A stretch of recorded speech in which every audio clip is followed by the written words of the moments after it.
아버님, 어머님, 제가 오늘 정말 중요한 소식을 가지고 왔습니다. 지금 이 순간에도 기초수급을 받고 계신 분들, 또 받고 싶어도 신청하지 못하신 분들께 꼭 전해드려야 할 소식이 있어서요.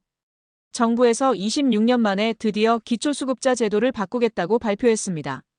혹시 이런 고민 해보신 적 있으신가요? 우리 자식이 돈을 좀 번다고 해서 나는 수급자가 못 된다는데 그 자식한테 도움받는 것도 아닌데, 또는 내가 직접 구청 가서 이것저것 서류 떼고 신청하는 게 너무 복잡하고 창피해서 그냥 포기했어.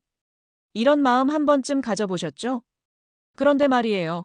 이제는 그런 걱정 안 하셔도 될 것 같습니다. 정부가 두 가지 큰 변화를 약속했거든요. 첫 번째는 자식 때문에 못 받던 그 기준을 대폭 완화하거나 없애겠다는 것이고요. 두 번째는 더 놀라운데요. 여러분이 직접 신청 안 하셔도 정부가 먼저 찾아와서 급여를 드리겠다는 겁니다. 그래서 오늘은 이 기초수급자 제도 개편에 대해 자세히 말씀드리려고 합니다. 이 영상을 끝까지 보시면 언제부터 어떻게 바뀌는지, 그리고 우리가 무엇을 준비해야 하는지 정확히 아실 수 있습니다. 구독과 좋아요는 무료입니다. 여러분의 클릭 한 번이 저희에게 큰 힘이 되고 더 좋은 정보를 찾아서 전해드릴 수 있는 원동력이 됩니다. 화면 아래 빨간 구독 버튼과 좋아요 버튼 꼭 눌러주시길 부탁드립니다. 자, 그럼 본격적으로 들어가 볼까요? 지난 10월 15일이었습니다. 국회에서 보건복지위원회 국정감사가 있었는데요. 여기서 정은경 보건복지부 장관님이 직접 나오셔서 중요한 발표를 하셨어요. 코로나 때 질병관리청장 하셨던 분이시죠. 그분이 이제 복지부 장관이 되셔서 이렇게 중요한 결정을 내리신 겁니다. 장관님이 말씀하신 핵심은 크게 두 가지였습니다. 하나는 부양의무자 기준이라는 걸 없애거나 대폭 완화하겠다는 것이고요. 또 하나는 신청 안 해도 자동으로 급여를 드리는 방식을 검토하겠다는 겁니다. 먼저 부양의무자 기준부터 쉽게 설명드릴게요. 부양의무자 기준이 뭐냐면요. 쉽게 말해서 이런 겁니다. 할머니가 혼자 사시는데 생활이 어려우시다. 그래서 기초수급을 신청하러 가셨어요. 그런데 공무원이 이렇게 말합니다. 어머님, 따님이 연봉이 꽤 되시네요. 1억 3천만 원이 넘으시는데요. 그럼 어머님은 수급자가 안 되십니다. 할머니는 억울하시죠. 난 딸한테 돈 한 푼 안 받는데 딸은 딸대로 자기 집 애들 키우느라 바쁜데 왜 내가 못 받는 거야? 이게 바로 부양의무자 기준 때문에 생기는 문제입니다. 또 이런 경우도 있어요.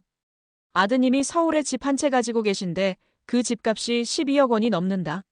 그럼 부모님은 수급자가 안 됩니다. 근데 생각해 보세요. 그 아들이 실제로 부모님께 생활비를 드릴 수 있는 상황인지는 아무도 모르잖아요. 집은 있어도 빚이 있을 수도 있고 자기 생활도 빠듯할 수 있는데 말이죠. 이런 불합리한 기준 때문에 정말 도움이 필요한 분들이 혜택을 못 받는 경우가 너무 많았습니다. 통계를 보니까요, 실제로 기초수급을 받을 수 있는 조건인데도 못 받고 계신 분들이 무려 66만 명이나 된다고 합니다. 66만 명이요. 이게 얼마나 큰 숫자인지 아시겠어요? 그래서 이번에 정부가 결단을 내린 겁니다. 생계급여는 노인분들과 장애인분들부터 먼저 부양의무자 기준을 단계적으로 없애겠다고요. 의료급여도 마찬가지입니다. 지금까지 복잡하게 계산하던 부양비라는 것도 없애고 부양의무자 조사도 훨씬 간단하게 만들겠다고 합니다. 물론 아직 정확한 날짜가 나온 건 아닙니다. 일부 언론에서 내일부터 전면 폐지, 이렇게 보도한 것들이 있는데 그건 좀 과장된 거고요. 장관님은 방향은 완화와 폐지, 속도는 단계적으로라고 명확하게 말씀하셨어요. 조금 기다려야 할 수도 있지만 중요한 건 방향이 정해졌다는 겁니다. 이제는 되돌릴 수 없는 흐름이 된 거예요. 자, 그럼 이제 두 번째 소식을 전해드릴게요. 이 소식은 정말 더 대박입니다. 바로 자동 지급 시스템입니다. 지금까지는 어떻게 했냐면요. 내가 직접 구청에 가서 제가 생활이 어렵습니다. 도와주세요. 이렇게 신청을 해야 했어요. 그럼 공무원이 내 통장 내역도 보고 재산도 조사하고 자식들 소득도 다 확인하고, 이 모든 과정이 정말 복잡하고 힘들었습니다. 서류도 이것저것 떼어와야 하고 몇 번씩 구청 왔다 갔다 해야 하고 창피하기도 하고. 그래서 아예 신청을 포기하신 분들이 정말 많으셨어요. 그런데 앞으로는 이렇게 바뀝니다. 국세청, 건강보험공단, 이런 곳들의 데이터가 자동으로 연결됩니다. 그래서 누군가의 소득이 갑자기 확 떨어지거나 재산이 기준 이하로 내려가면 컴퓨터가 자동으로 감지를 해요. 그럼 정부가 먼저 이분은 도움이 필요하시겠구나 하고 알아채는 겁니다. 그리고 여러분이 신청 안 하셔도 정부가 먼저 연락을 드리거나 아예 바로 지급을 해드리는 거죠. 이게 무슨 의미냐면요. 간단합니다. 내가 가서 달라고 해야 준다 해서 정부가 먼저 찾아와서 준다로 바뀌는 겁니다. 실제 예를 하나 들어볼게요. 경숙 할머니라는 분이 계세요. 73세이신데 남편분이 작년에 돌아가시고 혼자 사십니다. 할머니는 그동안 남편분 국민연금으로 간신히 생활하셨어요. 그런데 남편이 돌아가시니까 연금도 유족연금으로 바뀌면서 액수가 확 줄어든 거예요. 월 80만 원 받던 게 50만 원으로 줄었어요. 집세 내고 병원비 내고 나면 남는 게 없습니다. 지금 제도라면 경숙 할머니가 직접 구청에 가서 제가 이렇게 어렵습니다 하고 신청해야 합니다. 근데 할머니는 다리도 불편하시고 뭘 어떻게 해야 할지도 모르시고 솔직히 창피하기도 하시죠. 그래서 그냥 참고 사세요. 하루 한 끼만 먹을 때도 있고 약값 아껴서 병원도 잘 안 가시고. 하지만 앞으로 자동 지급 시스템이 도입되면요. 국민연금공단 데이터가 복지 시스템과 자동으로 연결되어 있기 때문에 경숙 할머니의 소득이 유족연금으로 바뀌면서 50만 원으로 줄었다는 정보가 바로 입력됩니다. 그럼 시스템이 자동으로 이분은 기초생계급여 대상자다 하고 판단을 해서 구청에서 할머니께 먼저 연락을 드리는 거예요. 할머니 생활이 어려우실 것 같은데 저희가 도와드리겠습니다. 다음 달부터 생계급여가 나갑니다. 이렇게요. 할머니는 집에서 편하게 계시다가 연락만 받으시면 되는 겁니다. 구청에 몇 번씩 왔다 갔다 할 필요도 없고 복잡한 서류 떼러 다닐 필요도 없어요. 이게 바로 자동 지급의 힘입니다. 또 다른 예를 들어볼게요. 동네에 만수 할아버지라는 분이 계세요. 68세이신데 작은 식당에서 설거지 일을 하면서 생활하셨어요. 한 달에 130만 원 정도 받으셨는데 이게 딱 기초수급 기준보다 약간 높아요. 그래서 수급자는 안 되셨죠. 그런데 코로나 이후에 식당 경영이 어려워지면서 사장님이 할아버지께 미안하지만 월급을 좀 줄여야겠다고 하신 거예요. 그래서 130만 원이던 월급이 90만 원으로 줄었습니다. 지금 제도라면 할아버지가 이 사실을 알고 직접 신청하러 가셔야 해요. 근데 할아버지는 70 가까이 되셔서 이런 복지제도를 잘 모르세요. 그냥 아이고 돈이 줄었네. 어쩔 수 없지 뭐하고 그냥 지나치실 수 있어요.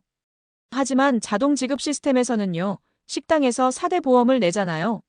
그러면 월급이 줄어든 게 국세청 데이터에 바로 잡힙니다. 시스템이 만수 할아버지의 소득이 90만 원으로 떨어졌다. 이제 기초수급 기준에 해당한다 하고 자동으로 판단해요. 그럼 구청에서 할아버지께 전화를 드리는 거죠. 할아버지, 생계급여 신청하시면 도움 받으실 수 있습니다. 저희가 도와드리겠습니다. 할아버지는 나도 받을 수 있었어? 하면서 도움을 받으시게 되는 거예요. 이처럼 자동 지급 시스템은 몰라서 못 받는 분들, 신청하기 어려워서 포기하는 분들을 획기적으로 줄여줄 겁니다. 정말 좋은 소식이죠? 여기서 잠깐 제가 부탁 하나만 드릴게요. 지금 이 영상이 도움이 되신다면 구독과 좋아요, 알림 설정 꼭 눌러주세요. 여러분의 작은 관심이 저희가 더 좋은 정보를 찾아서 열심히 전달할 수 있는 힘이 됩니다. 무료입니다. 클릭 한 번이면 됩니다. 꼭 부탁드립니다. 자, 그럼 다시 본론으로 돌아와서요. 지금까지 부양의무자 기준 폐지와 자동 지급 시스템에 대해 말씀드렸습니다. 그럼 이제 우리가 실제로 무엇을 준비하면 좋을지 알려드릴게요. 첫 번째, 가장 기본적인 것부터 챙기셔야 합니다. 주민등록, 연락처, 통장 계좌번호 이런 기본 정보를 최신 상태로 유지하세요. 자동 지급 시스템은 정확한 정보가 있어야 제대로 작동합니다. 예를 들어서 핸드폰 번호가 바뀌었는데 구청에 신고를 안 하셨다. 그럼 정부가 연락을 드리려고 해도 할 수가 없어요. 또 통장이 옛날 통장이라서 지금은 안 쓰는 거다. 그럼 돈을 입금해드려도 못 받으시잖아요. 그러니까 이사를 하셨거나 전화번호가 바뀌셨거나 통장을 새로 만드셨다면 꼭 주민센터나 구청에 가서 변경 신고를 하세요. 귀찮으시겠지만 정말 중요합니다. 두 번째, 소득이나 가구 상황이 바뀌면 꼭 신고하세요. 예를 들어 같이 살던 자식이 독립해서 나갔다. 또는 일하던 곳에서 해고를 당했다. 월급이 줄었다. 이런 변화가 있으면 주민센터에 알려주세요. 아니, 자동으로 다 안다면서요? 하실 수도 있는데요. 자동 시스템도 완벽하지는 않아요. 특히 처음 몇 년은 시스템이 정착되는 기간이라서 여러분이 직접 알려주시면 훨씬 빠르고 정확하게 처리가 됩니다. 세 번째, 의료급여를 준비하시는 분들은 지금 필요한 서류를 미리 정리해 두세요. 물론 앞으로는 부양 관련 서류가 많이 줄어들 거예요. 하지만 제도가 완전히 바뀌기 전까지는 기존 방식대로 준비하셔야 할 수도 있습니다. 그러니까 건강보험 자격득실 확인서, 소득 증빙 서류 같은 기본적인 것들은 가지고 계세요. 그리고 보건복지부나 구청 홈페이지에서 최신 안내를 수시로 확인하시는 게 좋습니다. 제도가 바뀌면 공지가 나올 테니까요. 네 번째, 언제부터 어떻게 바뀌는지 추가 공지를 꼭 확인하세요. 아까 말씀드렸듯이 이번 발표는 방향을 정한 겁니다. 실제로 법을 고치고 시스템을 만드는 데는 시간이 걸려요. 그래서 단계적으로 시행될 거예요. 예를 들어 먼저 노인분들부터 시작하고 그 다음에 장애인분들, 그 다음에 전체로 확대 이런 식으로 진행될 수 있습니다. 정확한 일정은 앞으로 복지부에서 발표할 겁니다. 그러니까 뉴스도 보시고 주민센터 공지도 잘 확인하시고 저희 같은 채널도 구독해 놓으시면 새로운 소식이 나올 때마다 바로바로 알려드릴게요. 자, 그럼 여기서 궁금하신 게 있으실 겁니다. 근데 이게 진짜 될까요? 정부가 말만 하고 안 하는 거 아니에요? 솔직히 그런 걱정하실 만합니다. 그동안 정부가 이것저것 약속했다가 흐지부지 된 것들도 많았으니까요. 하지만 이번은 좀 다릅니다. 왜냐하면요, 이게 단순히 한 부처의 의지가 아니라 국회 차원에서 논의되고 있는 사안이거든요.